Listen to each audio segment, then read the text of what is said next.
Hello বন্ধুরা, good morning. সবাই কেমন আছো? আশা করি সবাই খুব ভালো আছো। আর আজকে আমি রান্না করব সবজি ডাল। হ্যাঁ জানি এখন সবজি ডাল খাওয়ার সিজন না কারণ আমরা সবাই কিন্তু সবজি ডালটা শীতের সময় বেশিরভাগ খাই, কারণ সেই সময় অনেক রকম সবজি পাওয়া যায় আর সবজি ডালটা খেতেও খুব টেস্ট হয়। কিন্তু এইভাবে আজকে একটু আমি সবজি ডাল বানাবো।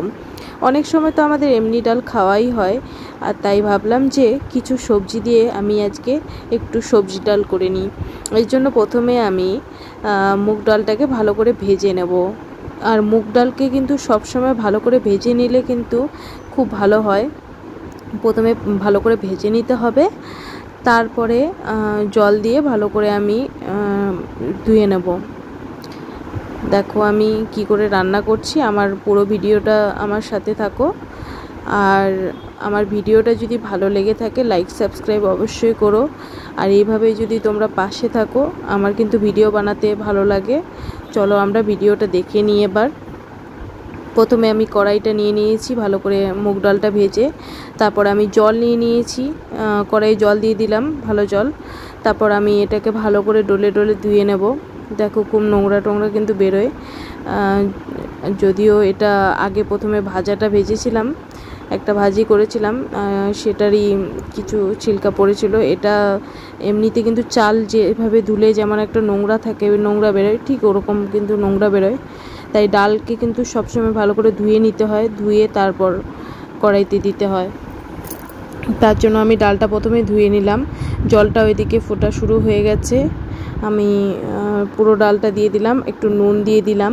নুন দিলে কিন্তু ডাল খুব তাড়াতাড়ি সেদ্ধ হয়ে যায়। আর হ্যাঁ, একটা জিনিস খেয়াল রাখবে তোমরা, জল যখন একটু গরম গরম হয়ে যাবে, ফুটতে শুরু করবে, তখন যদি তোমরা ডালটা দাও খুব তাড়াতাড়ি সেদ্ধ হয়ে যায়। আর আমার ডালটা সেদ্ধ হয়ে গেছে, দেখো খুব সুন্দর ভালোভাবে সেদ্ধ হয়েছে, আর জলটাও শুকিয়ে গেছে। আমি খুব বেশি জল কিন্তু ডাল সেদ্ধ হওয়ার সময় দিইনি।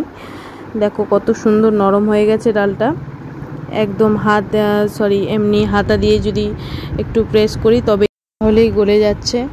আর মুসুর ডাল দিয়ে কিন্তু সবজি ডাল হয় কি না জানি না, কিন্তু আমি কখনো খাইনি। মুগ ডাল দিয়েই সবসময় আমি এই ডালটা খেয়েছি, সবজি ডালটা খেয়েছি। আর সবজি ডালে যদি একটু রসুন পড়ে খুবই ভালো লাগে, কিন্তু আজকে যেহেতু শ্রাবণ মাসের এখনও শেষ হয়নি, তাই আমি নিরামিষই রান্না করলাম। আমি সজনে ডাঁটাগুলো ভালো করে কেটে নিয়েছি, একটা গাজর কেটে নিয়েছি, কয়েকটা বিনস কেটে নিয়েছি, আর এদিকে আমি কালো জিরে ফোড়ন দিয়ে দিলাম। আর সব সবজি আমি একটু ভালো করে ভেজে নেব।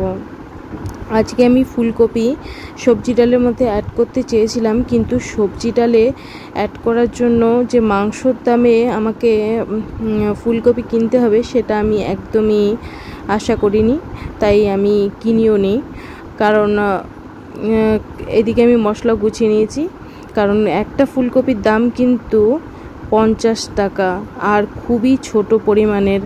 তাই আমি ভাবলাম যে না, ফুলকপি এখন নেব না। আর আমার শাশুড়িমা বললো যে এখনকার ফুলকপিগুলো সেদ্ধও হয় না, খুব বাজে টাইপের হয় খেতে। তাই আমি ভাবলাম যে পয়সা দিয়ে কিনে কেন ওয়েস্ট করব ফালতু। তার জন্য আমি এইভাবেই এই কটা সবজি দিয়েই রান্না করছি আজকে, আর খেতে খুব ভালো লাগে এইভাবে সবজি ডাল। তারপরে আমি মশলাটা ভালো করে বেটে নিয়েছি, বেটে নিয়ে আমি যখন এই সবজিটা ভালো করে ভাজা হয়ে গেছে, ভাজা ভাজা টাইপ হয়ে গেছে, তখন আমি এই মশলাটা অ্যাড করে দিলাম। আমি কিন্তু আবার এক্সট্রা করে যে ভেজে তুলে সেরকম কিছু করলাম না, মশলাটার সাথে সাথে ভাজার সাথে দিয়ে দিলাম। তারপর আমি হলুদ দিয়ে দিলাম পরিমাণ মতো, নুন দিয়ে দিলাম পরিমাণ মতো, আর একটু মিষ্টি অ্যাড করলাম। তোমরা চাইলে মিষ্টিটাকে অ্যাভয়েড করেও যেতে পারো, কারণ মিষ্টিটা না দিলেও চলে। যারা একটু মনে করো যে ডালের মধ্যে একটু টেস্ট বাড়ানোর জন্য মিষ্টিটা দিলে ভালো হয়, তো তাই তোমরা মিষ্টিটা একটু ইউজ করতে পারো। তারপর এদিকে ভালো করে নেড়েচেড়ে ঘেটে নিলাম মশলাটাকে। একটু কাঁচা মশলা যদি আমি সাথে সাথে ডালটা ঢেলে দিই, তাহলে কিন্তু একটা কাঁচা কাঁচা গন্ধ করবে। তাই আমি ভালো করে মশলাটাকে একটু কষিয়ে নিচ্ছি। দেখো মশলা দিয়ে কিন্তু মশলার গায়ে দিয়ে কিন্তু তেলটা একটু বেরোনোর মতন হয়ে যাচ্ছে, মানে আমার মশলা প্রায় হয়ে গেছে। এবার আমি ডালটা নিলাম, ডালটা নিয়ে আমি সামান্যটুকু কষিয়ে নেব। ডালটা সাথে সাথে জলটা না দেওয়াই ভালো, এইভাবে একটু কষালে ডালটারও একটু টেস্ট লাগে, খুব ভালো লাগে ডালটা খেতে। আমি ডালটা দিয়ে ভালো করে মশলাটা এইভাবে ঘেটে নিচ্ছি।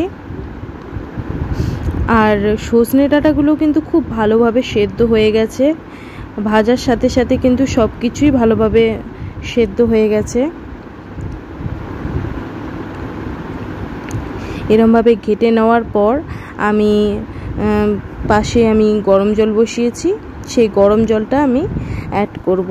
আর হলুদ নুন আবার এক্সট্রা করে কিন্তু আমি দিইনি, একইবারেই দিয়ে দিয়েছি, কারণ খুব বেশি নুন হয়ে যায় ডবল নুন ইউজ করলে।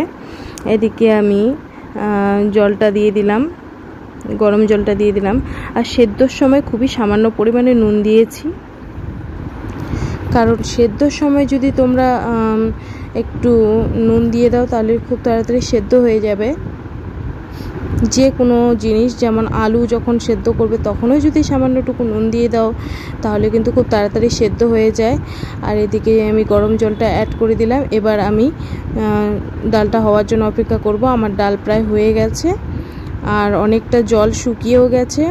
তারপরে আমি কিছু ধনেপাতা কেটে রেখেছিলাম, সেগুলো আমি অ্যাড করে দিলাম। আর এইভাবে গরম ভাতের সাথে পরিবেশন করলে কিন্তু খুব টেস্ট লাগে। আর ডালটা খুবই টেস্টি হয়েছে খেতে, আমি অল্প একটু চেখে দেখেছি আর গরম ভাতের সাথে খাবো। সত্যি খুবই ভালো লাগে আর খুব সুন্দর একটা কিন্তু স্মেল ছড়াচ্ছে আর খুবই ভালো লাগছে ডালটা। দেখো কালারটাও খুব সুন্দর এসছে।